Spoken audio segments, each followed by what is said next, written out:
Rendre gloire à Dieu pour le temps qu'on prend de se réunir ensemble pour étudier la belle parole de notre Seigneur et Sauveur et recevoir toutes les belles révélations qu'il a à nous donner.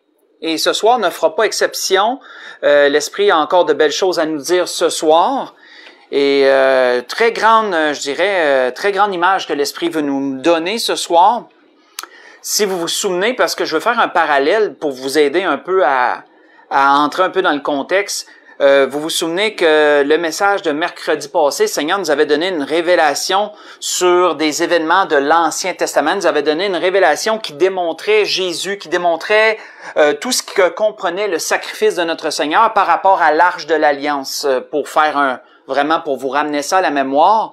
Et l'Esprit veut faire un autre parallèle ce soir en utilisant un autre événement, mais pas sur le même sujet. Pas sur le même sujet. Donc, on va introduire dans l'Évangile selon Jean. Je vous invite à y tourner. Moi, dans l'Évangile selon Jean, chapitre 14. Évangile selon Jean, chapitre 14. On va débuter à partir du verset 1 jusqu'au verset 4. Donc, l'Esprit veut nous donner un autre parallèle spirituel ce soir en rapport avec un événement. Ce qu'on a vu mercredi passé, c'était une guerre, hein, si vous vous souvenez, c'était la guerre entre Israël et les Philistins et l'arche de l'Alliance qui avait été prise, et on avait fait toutes sortes de parallèles à propos de notre Seigneur, comment ça l'a représenté, comment il a été amené par les païens, comment il est mort, etc., comment l'arche, le contenu de l'arche le représentait et tout. Et donc, un autre beau parallèle dans lequel l'Esprit veut nous amener ce soir, mais sur un sujet légèrement différent. Donc, on voit dans Jean chapitre 14, à partir du verset 1, « Le Seigneur dit que votre cœur ne se trouble point. Croyez en Dieu et croyez en moi. Il y a plusieurs demeures dans la maison de mon Père. Si cela n'était pas, je vous l'aurais dit. Je vais vous préparer une place. Et lorsque je m'en serai allé, et que je vous aurai préparé une place, je reviendrai et je vous prendrai avec moi, afin que là où je suis, vous y soyez aussi. Vous savez où je vais et vous en savez le chemin. » On va arrêter ici. Nous voyons, frères et sœurs, que notre Seigneur a donné ce grand encouragement, grand espoir, grande espérance à ses apôtres après le repas. Après le repas du Seigneur. Après que le Seigneur leur avait annoncé qu'il y avait parmi eux un traître, qu'il y avait parmi eux quelqu'un qui allait le livrer.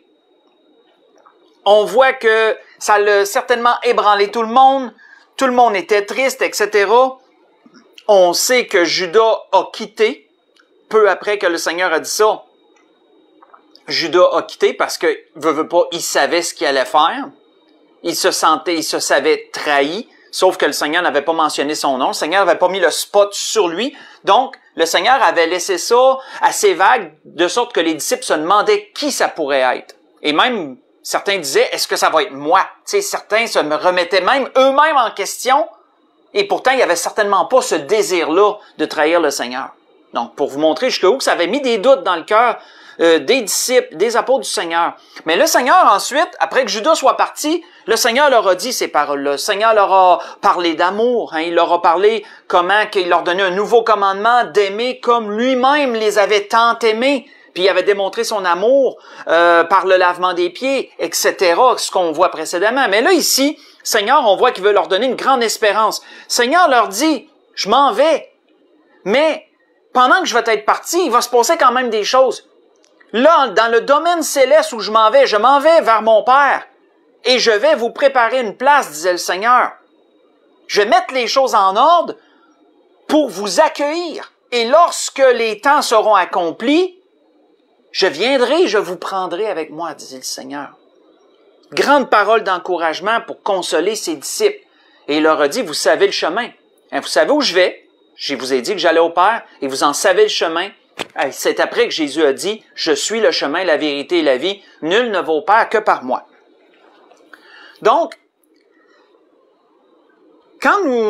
par rapport à cet événement-là, par rapport au retour du Seigneur et tout ce que ça va englober, quand on étudie la parole, on peut voir des endroits où il nous est symbolique, il nous est prophétiquement, je dirais, annoncé ces choses-là. Le Seigneur, de façon codée, à travers des événements, à travers des paraboles, nous a démontré un peu son plan, le plan de Dieu par rapport à cela, par rapport à l'Église surtout. Le plan de Dieu par rapport à le temps que l'Église allait passer ici-bas, comment l'Église serait enlevée, etc. Dieu a parlé par sa parole et a codé, je dirais, dans sa parole de bien des façons son plan dans ce qui allait suivre. Un peu comme dans l'Ancien Testament, on a vu dernièrement, il se retrouve à plusieurs endroits de façon codée. J'utilise le mot codé, vous comprenez ce que je veux dire. Des références à Jésus. Il y en a plein. Il y en a plein. Comme je vous disais, c'est toujours un peu comme aller à la chasse au trésor que d'en trouver. Mais il est de même aussi pour le plan de Dieu en rapport avec l'Église. Et un exemple que je vous avais amené, j'avais amené la parabole du bon samaritain dernièrement, si vous vous souvenez. Et cette parabole-là est un brillant exemple de ce que j'avance, de ce qui est avancé ici ce soir par l'Esprit. Comment que la parabole du bon samaritain, qui était une parabole pour démontrer à un homme qui était son prochain, mais il y avait tout un parallèle spirituel avec le plan de Dieu à travers de la parabole, si vous vous souvenez. Et si vous vous en souvenez pas, juste allez revoir ce message qui est la parabole du bon samaritain. À propos de tout ce que représente chacun, etc. On voit le plan de Dieu là-dedans. Mes frères et sœurs, nous allons voir ce soir un événement qui semble tout, il n'est pas banal, mais qui semble tout, pas anodin non plus, mais je veux dire qu'il semble être juste un événement, mais combien, frères et sœurs, il annonce prophétiquement le plan de Dieu pour l'Église, le plan de Dieu pour l'Église. Et nous allons voir ces choses, frères et sœurs, et on n'aura pas besoin d'aller reculer très loin. Nous allons aller dans Jean, mais au chapitre 11. On va reculer dans Jean au chapitre 11. Et c'est ce que l'Esprit veut nous donner ce soir, de nous expliquer, de nous dresser, de nous montrer son plan à travers un événement, un grand événement qui est survenu vers la fin de la vie du Seigneur, vers la fin de son ministère. Et on connaît tous Jean chapitre 11 où ça nous mène à Lazare, ça nous mène à la famille, hein? Marthe, Marie, Lazare, et la mort de Lazare et sa résurrection. C'est là que ça nous mène. Et nous allons voir des choses par l'Esprit profondes à travers cela. Et vous allez voir à quel point on peut, quand on le voit et que l'Esprit nous l'explique, on peut voir de façon claire le plan de Dieu à travers de cette situation-là. Donc, on va la lire, on lira pas toute, on va lire une partie pour vraiment nous mettre tout ça à l'esprit, on va commenter ensuite. On va lire dans Jean chapitre 11, on va lire du verset 1 jusqu'au verset 32. Donc, on débute. Il y avait un homme malade, Lazare de Béthanie, village de Marie et de Marthe, sa sœur. C'était cette Marie qui oignit de parfum le Seigneur et qui lui essuya les pieds avec ses cheveux. Et c'était son frère Lazare qui était malade. Les sœurs envoyèrent dire à Jésus, « Seigneur, voici celui que tu aimes est malade. » Après avoir entendu cela, Jésus dit, « Cette maladie n'est point à la mort, mais elle est pour la gloire de Dieu, afin que le Fils de Dieu soit glorifié par elle. » Or Jésus aimait Marthe et sa sœur et Lazare. Et lorsqu'il eut appris que Lazare était malade, il resta 2 jours encore dans le lieu où il était. Et il dit ensuite aux disciples, « Retournons en Judée. » Les disciples lui dirent, « Rabbi, les Juifs tout récemment cherchaient à te lapider, et tu retournes en Judée? » Jésus répondit, « N'y a-t-il pas 12 heures au jour? Si quelqu'un marche pendant le jour, il ne bronche point, parce qu'il voit la lumière de ce monde.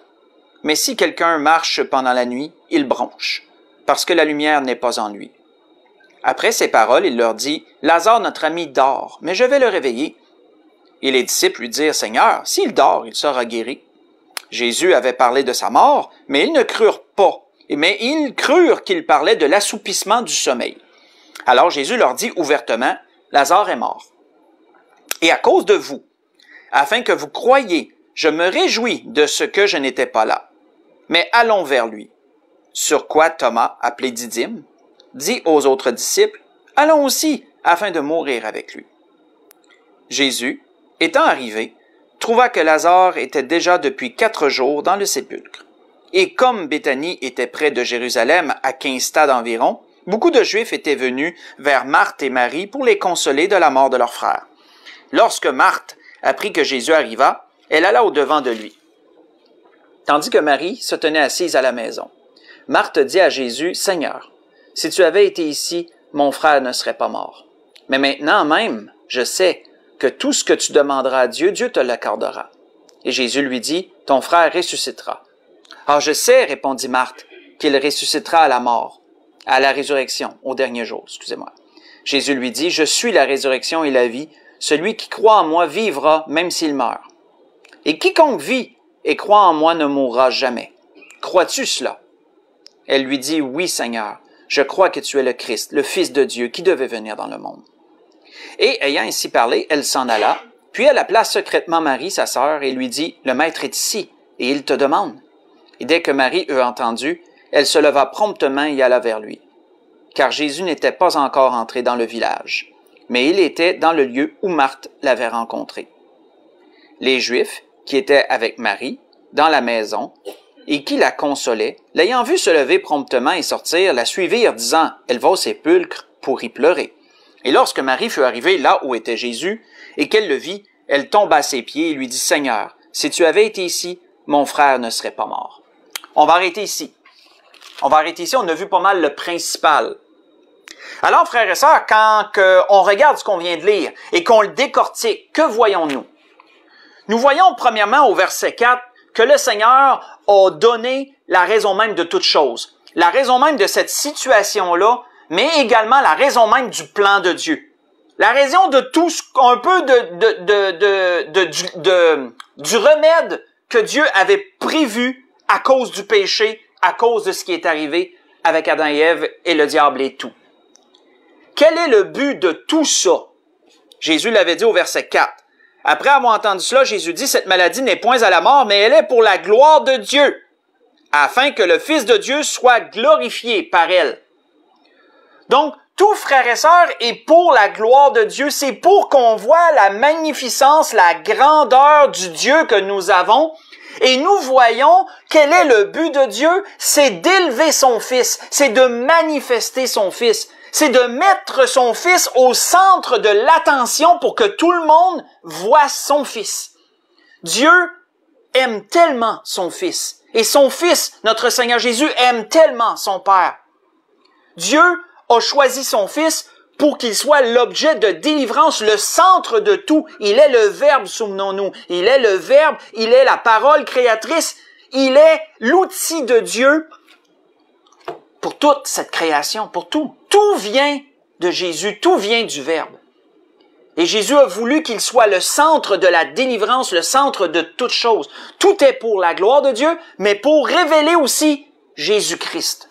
C'est le but de tout. Et c'était le but de cette situation-là également. C'est bon de se rappeler le but de Dieu dans toutes ces choses.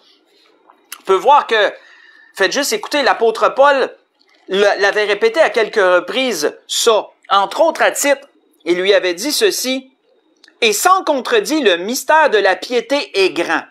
Dieu a été manifesté en chair, à travers Jésus-Christ, justifié par l'Esprit, vu des anges, prêché aux païens ou aux gentils, cru dans le monde, élevé dans la gloire. » Voyez ça dans 1 Timothée 3, le verset 16.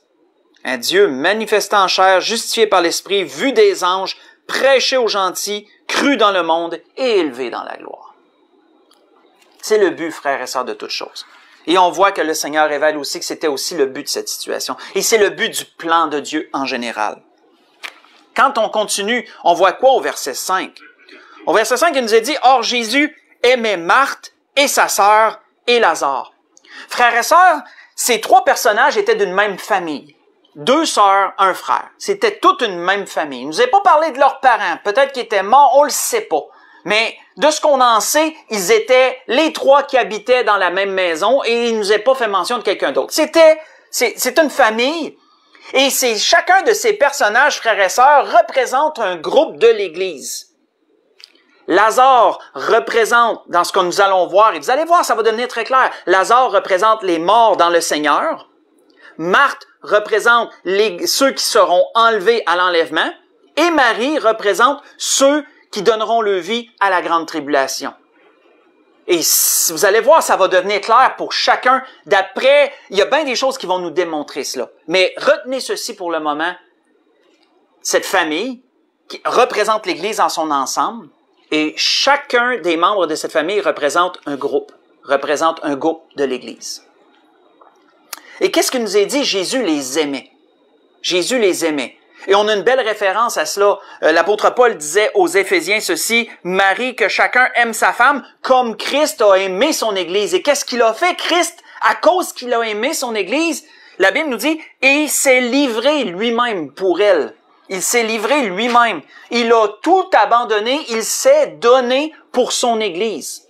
Et l'apôtre Paul, utilisant l'amour de Christ pour son Église, faisait une belle référence aux hommes, dire « Aimez vos femmes de la même façon que Christ a aimé l'Église. » Ensuite, nous voyons au verset 6 que lorsqu'il a appris que Lazare était malade, il a resté 2 jours encore dans le lieu où il était. Frères et sœurs, je ne sais pas si vous avez déjà remarqué à quel point le fameux 2 jours revient souvent. Quand on parle du plan de Dieu, le fameux 2 jours revient à plusieurs endroits. Dans la parabole du bon samaritain, j'ouvre une parenthèse que je vais refermer. Souvenons-nous, quel rapport spirituel je vous avais amené dans le message du bon samaritain? C'est que le bon samaritain avait donné à l'hôte, au maître d'hôtel, 2 deniers pour prendre soin de celui qui avait été battu et tout, là. Et il lui a dit, je vais te donner le restant lorsque je vais revenir. Et ces 2 deniers-là, on avait fait le parallèle qui représente 2 jours de salaire. 1 denier, 1 jour de salaire, donc 2 deniers, 2 jours. Et ensuite, on avait fait le parallèle, la référence plutôt avec Pierre, quand Pierre dit, 1 jour est comme 1000 ans et 1000 ans sont comme 1 jour, donc ces 2 jours représentaient 2000 ans. Regardons encore ici. Quand Jésus a su que Lazare était malade, qu'est-ce qu'il a fait? Il est resté 2 jours de plus. C'est important de le retenir, ça. Il est resté 2 jours de plus. Avant d'aller ressusciter Lazare. On voit d'ailleurs que un autre parallèle, une autre mention de ça, et je l'ai mentionné à quelques reprises, celle-là, mais dans l'Ancien Testament, il est dit quelque chose de similaire. Il est dit, retournons à l'Éternel, venez, retournons à l'Éternel, car il a déchiré, mais il nous guérira. Il a frappé, mais il bandera nos plaies. Il nous rendra la vie dans 2 jours. Et le 3e, il nous relèvera. Et nous vivrons devant lui. Très fort, très fort. Dans Osée, vous voyez ça dans Osée chapitre 6, versets 1 et 2. Donc, voyez-vous, le 2 jours, là, j'ai déjà nommé 2 endroits à part celui-ci où le fameux 2 jours revient. Et on peut toujours faire le parallèle, faites le calcul avec ce que Pierre dit à toutes les fois. Donc, à partir du temps que le Seigneur part, il y a toujours 2 jours avant qu'il vienne chercher son Église. Il y a toujours 2 jours. Et ici, c'est la même chose. Avant qu'il aille rencontrer, qu'il aille vers Lazare, il attend 2 jours. Donc, on commence à faire des liens, là, je trouve. Ensuite, il nous est dit quoi? Si on saute au verset 11, parce que là, on ne lira pas tout. On va sauter aux endroits principaux. Si on saute au verset 11, il est dit, après ces paroles, il leur dit, Lazare, notre ami, dort, mais je vais le réveiller. Et les disciples lui dirent, Seigneur, s'il dort, il sera guéri. Jésus avait parlé de sa mort, mais ils crurent qu'il parlait de l'assoupissement du sommeil. Alors Jésus leur dit ouvertement, Lazare est mort. Frères et sœurs, est-ce que vous avez un écho, en lisant cela, de qui a parlé des morts comme étant des gens qui dorment? Est-ce que ça vous fait un écho de quelque chose? Parce que ça devrait. Dans la belle et grande promesse que l'apôtre Paul avait dite aux Thessaloniciens, quand il avait parlé de l'enlèvement de l'Église, comment Paul s'était-il référé en parlant des morts? Comment s'était-il référé? On voit qu'il avait dit, « Nous ne voulons pas, frères, que vous soyez dans l'ignorance au sujet de ceux qui dorment, afin que vous ne vous affligiez pas comme les autres qui n'ont point d'espérance, car nous croyons que Jésus est mort et qu'il est ressuscité. Croyons aussi que Jésus ramènera que Dieu, excusez-moi, ramènera par Jésus et avec lui ceux qui dorment. Voyez cela dans 1 Thessaloniciens, chapitre 4. J'ai lu le verset 13 et le verset 14. Voyez-vous, l'apôtre Paul reprenait la même façon de parler que Jésus avait dit envers Lazare, ceux qui dorment. Et comprenons-nous bien, quand on parle que les morts en Christ dorment, ça ne veut pas dire qu'en dessous de la terre, il y en a qui ronflent un peu partout, là. Pas ça que ça veut dire. Souvenons-nous que le sommeil est représentatif du repos, de l'inactivité. Ceux qui sont morts dans le Seigneur ne sont plus en activité. Ils sont en repos. C'est ce que ça veut dire. C'est ce que ça implique, le sommeil. C'est un peu une image spirituelle. Ils sont tous dans un même lieu que moi j'appelle la salle d'attente. Ils sont tous dans un même lieu. Ils sont tranquilles, sont en repos, en inactivité. Parce que l'activité va reprendre lorsque le Seigneur va revenir chercher son Église et par la suite. Mais en attendant, ils dorment. Ils sont en inactivité. Et on voit que le Seigneur faisait cette référence avec Lazare, faisait cette référence-là avec Lazare. Il dort. Mais je vais le réveiller. Je vais le réveiller. Comme un jour, le Seigneur va en réveiller une gang. Lorsqu'il va revenir chercher son Église. Il va en réveiller une gang. On voit que si on continue, si on lit à partir du verset 20, si on lit le verset 20, qu'est-ce qu'il nous est dit? Lorsque Marthe apprit que Jésus arrivait, elle alla au-devant de lui, tandis que Marie se tenait assise à la maison. Vous savez, tristement, Marthe a acquis une mauvaise image face à plusieurs chrétiens. Pourquoi?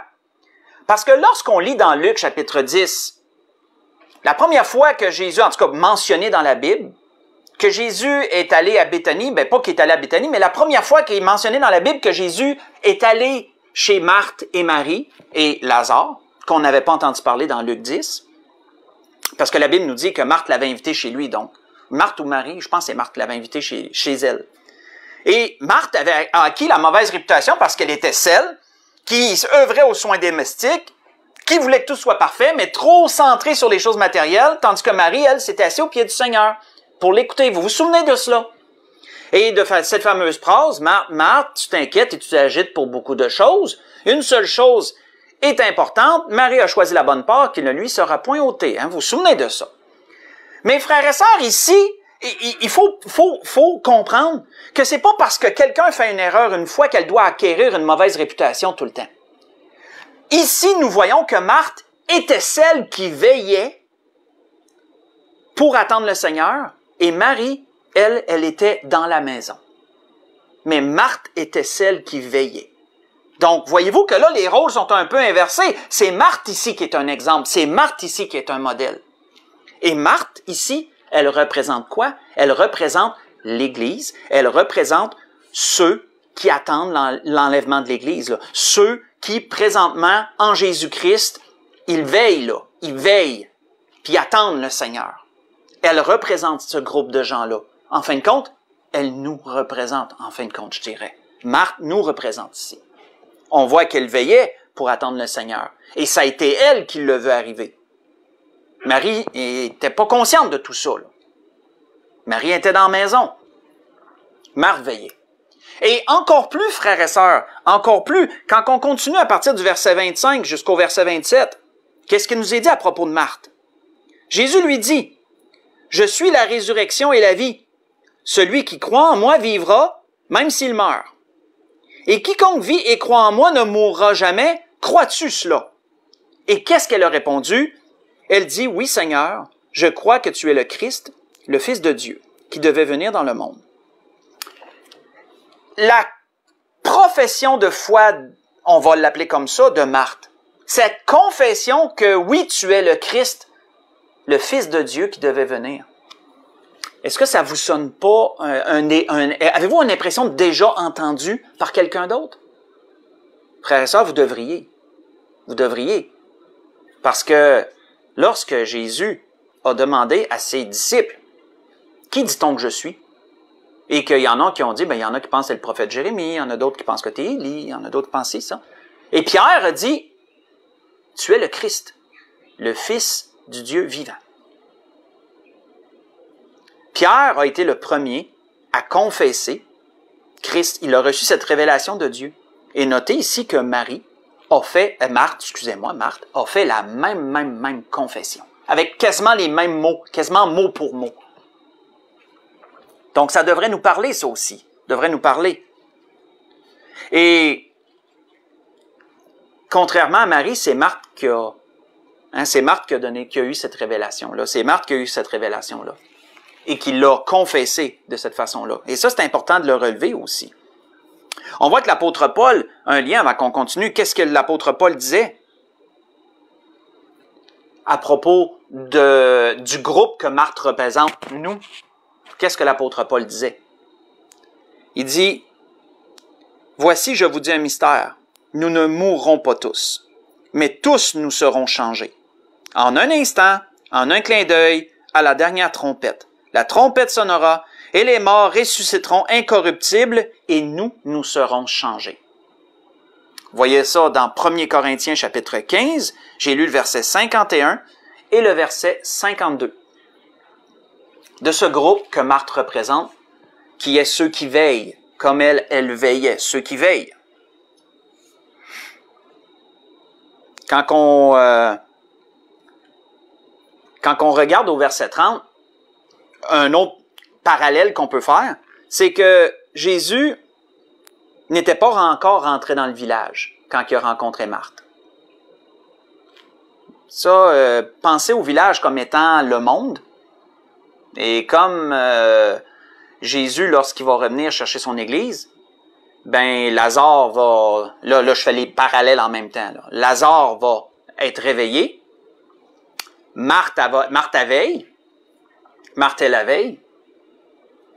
Mais on peut voir que Jésus il rentrera pas tout de suite dans la ville. Hein, Jésus, il viendra pas, lorsqu'il va venir chercher son église, il viendra pas ici-bas. Le Seigneur va rester dans les airs. Son église va aller à sa rencontre dans les airs. Il va revenir après la grande tribulation. C'est là qu'il va revenir. C'est là qu'il va entrer dans la ville. C'est avec les parallèles, là, si vous voulez voir les parallèles. Donc, on continue. Il est dit, comme Marthe a dit, elle a été celle qui a confessé que Jésus était le Christ. Et ensuite, on voit quoi? Plus loin, on voit quoi? Si on lit à partir du verset 28, « Ayant ainsi parlé, elle s'en alla. Puis elle appela secrètement Marie, sa sœur, et lui dit, « Le maître est ici, il te demande. » Et dès que Marie eut entendu, elle se leva promptement et alla vers lui. On a déjà lu le verset 30, donc sautons au verset 32. On va aller au verset 32. « Et lorsque Marie fut arrivée là, où était Jésus, et qu'elle le vit, elle tomba à ses pieds et lui dit, « Seigneur, si tu avais été ici, mon frère ne serait pas mort. » Frères et sœurs, il y a des choses qu'on doit relever ici. Parce que Marie représente quel groupe? Comme je vous disais, Marie représente ceux qui vont devoir donner leur vie pendant la première moitié de la grande tribulation. Ceux qui seront restés après l'enlèvement. Ici, Marie, notez que c'est Marthe qu'il a fallu qu'il aille dire que Jésus était là. Elle ne savait pas. Et c'est comme, elle savait qu'il s'en venait. Elle veut pas, elle était au courant probablement, parce qu'elle faisait partie de celles qui avaient demandé à Jésus de venir pour guérir son frère. Mais quand Jésus était là, elle ne savait pas, elle.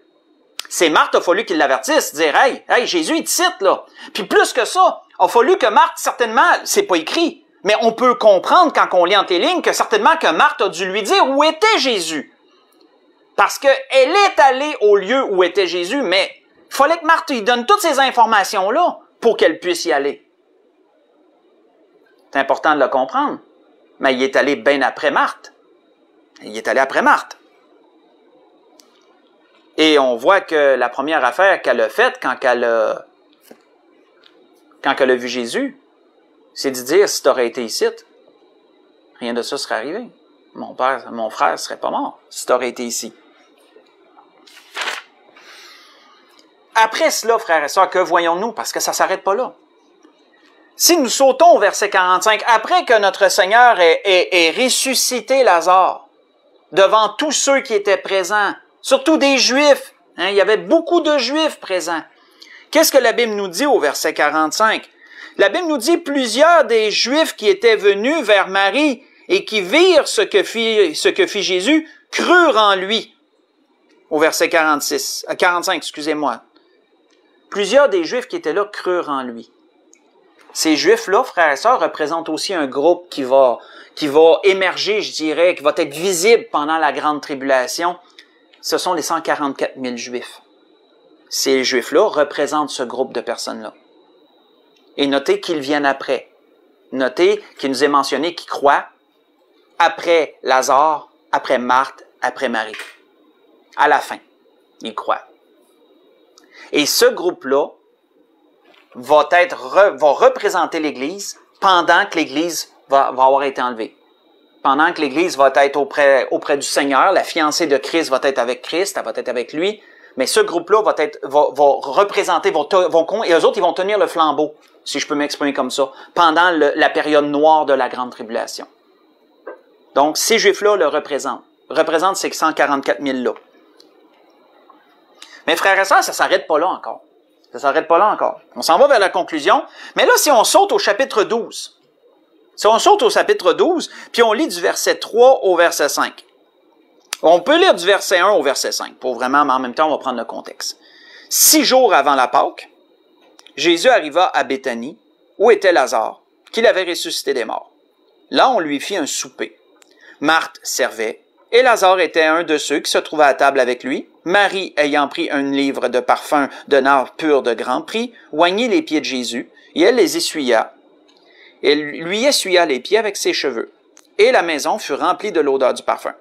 Un de ses disciples, Judas Iscario, fils de Simon, celui qui devait le livrer, dit « Pourquoi n'a-t-on pas vendu ce parfum 300 deniers pour les donner aux pauvres? » Il disait cela non qu'il se mettait en peine des pauvres, mais parce qu'il était voleur, et que, tenant la bourse, il prenait ce qu'on y mettait. On va arrêter ici. Même Judas représente quelqu'un, frères et sœurs. On peut deviner un peu c'est qui. Qui va venir pendant la grande tribulation? Qui va émerger? L'Antéchrist. Judas, ici, représente l'Antéchrist. Et on peut faire beaucoup de liens avec Judas. En passant, il y a des liens qu'on peut faire avec Judas par rapport à ça. On peut voir que Jean nous dit quoi? Jean disait quelque chose de très grand à propos de l'Antéchrist et des Antéchrists. Et je vais aller le lire pour qu'on puisse le comprendre, qu'on puisse se le remémorer. Jean disait à propos de l'Antéchrist et des Antéchrists, il disait « Petits enfants, c'est la dernière heure. Et comme vous avez appris qu'un Antéchrist vient, il y a maintenant plusieurs Antéchrists, c'est par là que nous connaissons que c'est la dernière heure. Les Antéchrists, l'Antéchrist et les Antéchrists, je crois, ils sont sortis du milieu de nous, mais ils n'étaient pas des nôtres. S'ils avaient été des nôtres, ils seraient demeurés avec nous, mais cela est arrivé afin qu'il soit manifeste qu'ils ne sont pas des nôtres. » Faites le lien avec Judas. Judas semblait faire partie du groupe. Il était un des apôtres du Seigneur, semblait être quelqu'un qui le suivait fidèlement, mais il était un traître. Il était un traître. Et qu'est-ce que Jean nous dit quand on a lu Jean 12? Il se mettait pas en peine des pauvres, mais il regardait son propre profit. C'était son propre profit qui l'intéressait. Et l'Antéchrist, ça va être la même chose. Personnellement, je crois, et je dis personnellement, mais je veux dire, je me sens à l'aise de le dire par l'Esprit, je me sens à l'aise de le dire. Je crois que l'Antéchrist va soit émerger d'un pays qui se dit chrétien, ou soit qu'il sera lui-même perçu comme étant un chrétien, sans en être vraiment un. Moi, je crois qu'il va avoir cette aura-là où il va être perçu comme étant quelqu'un de très religieux, de très croyant. Peut-être par ses paroles, peut-être par certaines de ses actions. Il va sembler être sorti du milieu de nous, sans être des nôtres. Ça, moi, c'est ce que je crois, par rapport à cela. Donc, un lien avec Judas. Mais il y en a un autre. Parce que Judas a été appelé comment par le Seigneur? Judas, il a été appelé par le Seigneur le fils de la perdition. Le Seigneur s'était référé à lui, à Judas, comme étant le fils de la perdition. Et une seule autre figure a reçu cette connotation-là de fils de la perdition, c'est l'Antéchrist. C'est également l'Antéchrist. J'ai oublié de prendre les références, je m'en excuse. Mais si vous cherchez fils de la perdition pour ceux qui ont des concordances, pourrez trouver que Jésus a fait cette référence-là à propos de Judas et qu'il a également, la référence a été faite également pour l'Antéchrist.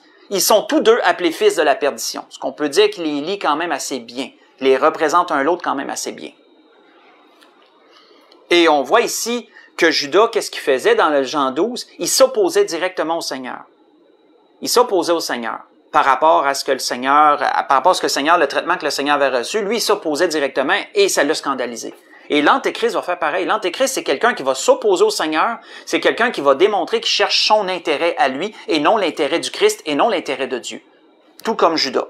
Tout comme Judas. On voit d'ailleurs que, avant d'aller à la conclusion, dans le livre de Daniel, on sait que c'est très prophétique hein, de beaucoup de choses qui nous parlent. Le livre de Daniel est très prophétique d'événements qui sont survenus, mais qui vont se répéter. Et l'Antéchrist, entre autres, est mentionné dans Daniel. Et ce qu'il dit à propos de lui, il dit « Le roi fera ce qu'il voudra, il s'élèvera, il se glorifiera au-dessus de tous les dieux, et il dira des choses incroyables contre le Dieu des dieux. Il prospérera jusqu'à ce que la colère soit consommée, car ce qui est arrêté s'accomplira. » Voyez ça dans Daniel 11, verset 36. Et vous pouvez faire un lien avec l'Apocalypse 13. Vous pouvez faire un lien avec Apocalypse 13, verset 1 à 6. Il y a un beau lien à faire avec tout ça, là. Donc, c'était ce que l'Esprit voulait nous donner ce soir. Comme vous avez vu, à travers de cette situation-là de la mort de Lazare et de sa résurrection, que le Seigneur l'a ressuscité, on a pu voir en décortiquant l'événement, à quel point cet événement-là, de façon codée, représente le plan de Dieu pour l'Église. Et chacun des membres de la famille de Lazare représente des groupes qui appartiennent à l'Église. Les Juifs qui ont cru représentent les 144 000. Judas représente l'Antéchrist. Et comme vous voyez, c'est une suite qui suit quand même assez bien quand on la comprend. Ça suit quand même assez bien. Pour conclure, ce que l'Esprit a voulu nous donner ce soir sur cette révélation-là, on va toujours aller dans Jean chapitre 12, mais on va lire le verset 12 et le verset 13. Qu'est-ce qui va arriver à la fin de la grande tribulation? On voit qu'il est dit, ici, le lendemain, une foule nombreuse de gens venus à la fête, ayant entendu dire que Jésus se rendait à Jérusalem, prit des branches de palmier et allèrent au-devant de lui, criant « Hosanna, béni soit celui qui vient au nom du Seigneur, le roi d'Israël. » Et on voit par la suite que prophétiquement, Jésus s'assit sur un ânon, qui est le petit d'une ânesse, et qu'il rentre triomphalement dans Jérusalem. Prophétiquement, comme vous voyez, ça suit tout le temps, là. Prophétiquement, ça représente le retour du Seigneur. Retour du Seigneur, comme il nous est mentionné dans Zacharie. Hein, vous pouvez voir ça dans Zacharie. Je me souviens plus quel chapitre. Il me semble que c'est Zacharie 10, mais je suis pas sûr. Mais c'est dans le prophète Zacharie, il y a une mention du retour du Seigneur lorsqu'il va mettre son pied sur la montagne des Oliviers, lorsqu'il va délivrer son peuple et que son peuple va reconnaître celui qu'ils ont percé, que la Bible nous dit, puis que ils vont, comment je pourrais dire, ils vont l'accueillir comme tel. Parce que Jésus, lorsqu'il a pleuré sur Jérusalem, il a dit que leur malheur ne s'arrêterait pas. Là, je le dis en mes propres mots, là. Il a dit que leur malheur ne s'arrêterait pas et qu'il ne reviendrait pas vers eux avant qu'ils ne sachent dire « Béni soit celui qui vient au nom du Seigneur ». C'est ça qu'ils vont dire un jour. Lorsqu'ils vont le reconnaître, c'est là qu'ils vont le dire. Puis ça va être comme ça va remplir, ça va accomplir la parole du Seigneur. Puis c'est comme une invitation. Ça va être comme s'il disait à Jésus « Oui, on te reconnaît, on veut que tu viennes. T'sais, on a besoin, on te reconnaît. » Là. Mais ça va arriver à la toute fin, ça. Ça va arriver à la toute fin de la grande tribulation. Et qu'est-ce qu'il nous est dit au verset 17? On va conclure complètement là-dessus. Dans Jean 12, verset 17. « Tous ceux qui étaient avec Jésus, quand il l'appela Lazare du sépulcre et le ressuscita des morts, lui rendaient témoignage. Et la foule vint au-devant de lui parce qu'elle avait appris qu'il avait fait ce miracle. » Oui, frères et sœurs, un jour, on va tout être avec le Seigneur, puis on va lui rendre le témoignage. Hein?